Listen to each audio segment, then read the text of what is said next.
Ya, Assalamualaikum warahmatullahi wabarakatuh. Perkenalkan nama saya Kenan Dayantoro dari Program Studi Teknologi Rekayasa Otomasi Angkatan 23 dengan 3 digit NIM terakhir 012.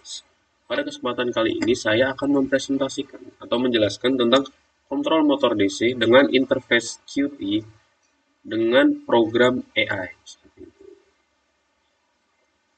Nah, yang pertama, apa itu editor AI dan platform.io?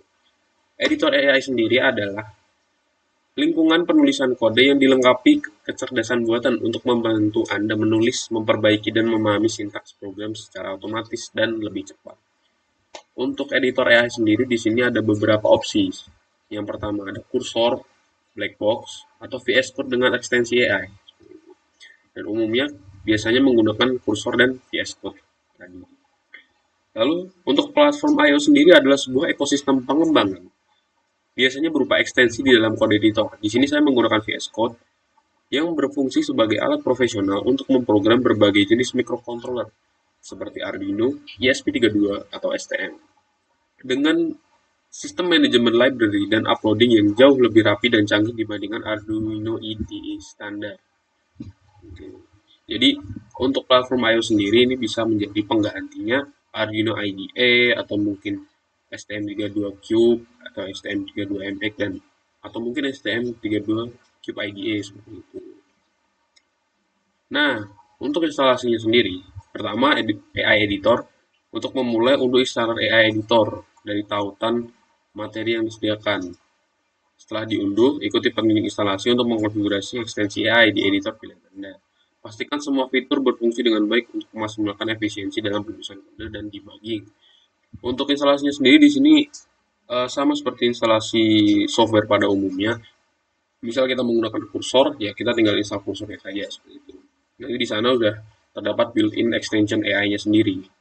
Lalu untuk platform I/O dapat diinstal dengan mudah melalui menu extension di VS Code atau editor lain yang mendukung. Pastikan platform I/O Core terinstall dengan benar untuk menghindari masalah saat mengelola library dan mengupload program ke microcontroller, menjadikannya lebih efisien dibanding penggunaan Arduino IDE. Jadi untuk platform I/O sendiri, di sini bisa saya berikan sedikit contoh, yang dimana sebelumnya saya juga sudah menginstal platform I/O. Kalau memang belum menginstal, cukup pilih saja di extension, lalu search platform. Nah, sini. Jadi di sini, nah, di sini ada platform IO IDE. Nah, di sini tinggal nanti eh, tekan saja pada bagian install dan otomatis nanti akan terinstall. Nah, selanjutnya adalah konfigurasi di bagian platform IO sendiri. Itu bisa disesuaikan sesuai kebutuhan masing-masing seperti itu. Oke, lanjut. Baik, selanjutnya. Nah, berikut adalah hasil Kemudian percobaannya. di run the book, run Python file. Nah, ini udah muncul, kita klik connect.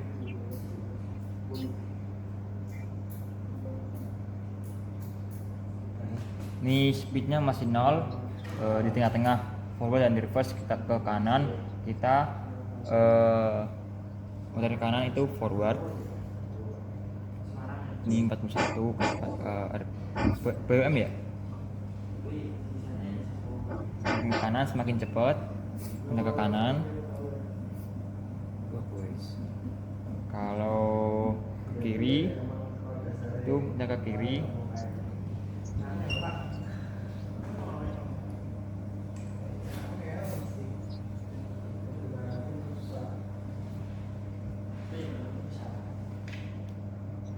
Ini reverse untuk ke kanan, ini forward untuk ke kiri. Semakin ke kanan semakin lambat, semakin ke kiri semakin kencang, tapi muntarnya ke kiri. Oke, baik. Nah, mungkin sebelum mengakhiri penjelasan atau presentasi pada kali ini, saya akan sedikit menjelaskan terkait script code yang kami gunakan. Nah, di sini kami sudah membuka pada script code-nya.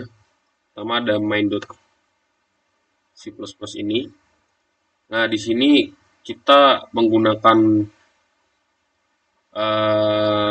microcontroller Arduino, yang dimana di sini ada penginklutan dari library Arduino.h. Lalu di sini ada pendefinisian pin untuk RPWM-nya atau putaran ke kanan, right PWM di pin 5, sedangkan LPWM di pin 6. Nah, ini untuk IS RPWM-nya ada di A0 dan LPWM-nya ada di A1. Lalu untuk variabelnya adalah motor speed di 0 setnya karena untuk kondisi awalnya di 0. Lalu untuk last sensor rate di 0 juga. Lalu sensor interval di 50. Jadi pembacaan sensornya itu setiap 50 milisecond. Nah, pada bagian void setupnya, nah kita menggunakan serial begin di 115200.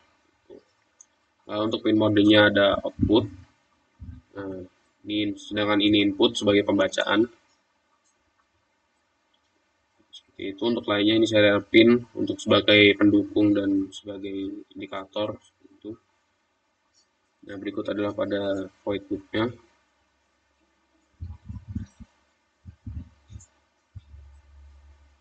Ini juga terdapat sensor arus untuk nantinya ditampilkan pada graphic user interface. Baik, berikutnya mungkin saya akan perlihatkan bagaimana graphic user interface yang kami gunakan seperti itu.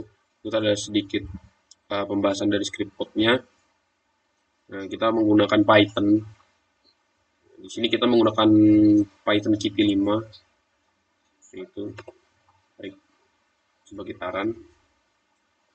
Nah, seperti inilah interface yang kami gunakan. Nah, untuk di sini ada connection setting yang dimana diisi oleh COM port. Jadi kita memilih COM yang terkoneksi, lalu kita ada fitur refresh dan fitur connect ketika COM sudah terbaca. Nah, selanjutnya ada semacam sliding bar untuk mengatur speednya. Jika plus ke kanan itu arahnya plus, atau clockwise, sedang kiri counter clockwise sebaliknya. Nah, ada forward atau reverse lah memang. Jadi di sini untuk mengatur PWM-nya, speednya di sini berdasarkan besaran PWM. Di sini plus 255 untuk maksimal dan minimalnya ada di minus 255. Atau mungkin minimalnya di 0, maksimal di forward 255, minimal di 0, sedangkan maksimal di reverse itu 0 dan minimalnya minus 255. Nah, ini ada fitur stopnya juga, ada fitur start stop. Sini. Nah, kenapa tadi kita menggunakan sensor arus?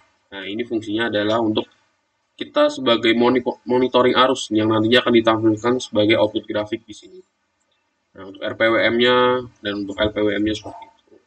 Nah, nanti ada besaran arus totalnya berapa. Menggunakan Arduino Mega serta BTS 7960. Seperti itu mungkin untuk pembahasan script code dan graphic user interface-nya.